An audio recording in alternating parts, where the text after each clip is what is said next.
This is a clip of Bob Morrow, the business manager of CWA 1108, speaking at an April 4th rally. Good evening, brothers and sisters. Good evening. I want to thank you for turning out tonight. We picked this night, April 4th, for a very special reason. 43 years ago, a great man was assassinated.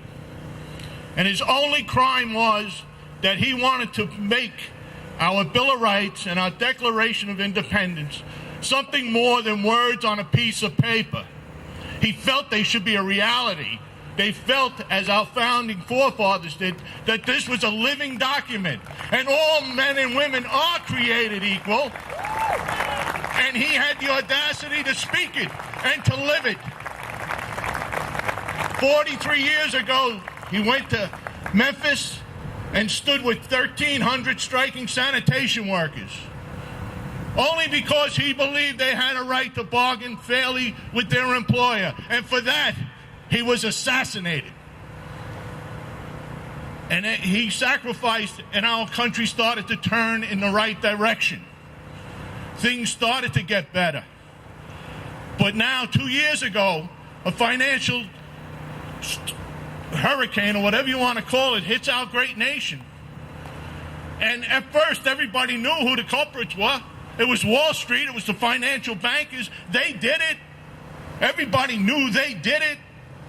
And then all of a sudden, out of nowhere, you folks became the villains. You did it. Your pensions. You want a day off with pay. That's what killed us.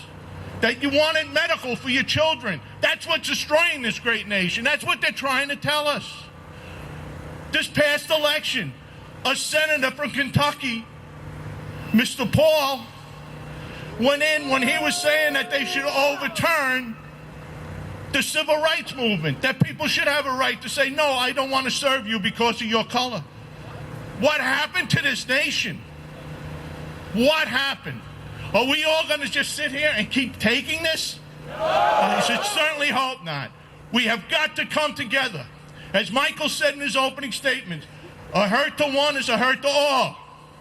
When they come after the school teachers and the cops and the firemen and the sanitation workers, they just want to get them out of the way because they're coming for you right after it. And after they're done with you, they're going to go after the Social Security, as Phil Lindsay has said. They're going to come after everything we hold near and dear. They don't want our children to have a good education any longer. They'll pay upwards of $48,000 for a kindergarten for their child. Has any of you read that in the papers? $48,000 to send their kids to a kindergarten. Now, do you think they're really getting a $48,000 education in that kindergarten? No. You know why they're paying $48,000? They don't want them with your kids. They want to give their kids something different. That's why they're doing it. Now's the day when we lost a great man 43 years ago, that we take up the thing. We're together in this boat. And if we're going to make it, we got to make it as one. They're coming after the school teachers and the civil servants. They're doing that. Verizon, our contract's up in August. We are going to become the poster children on Fox News for greed. They're going to say that you having your medical paid for is greed. Your wages are greed. And that's why Verizon can't give even more money back to their shareholders. So please, let's make today the first day that we start honoring each other. Every worker, we stand with them every time we see a picket line.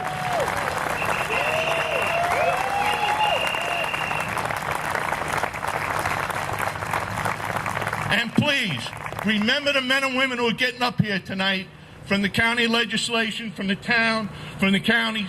When they get up here, those are politicians who put your target on their back with you. A lot of people were invited tonight. These are the folks who showed up. These are the folks who show up on our picket lines and everything else. Those are the ones we vote for. Thank you.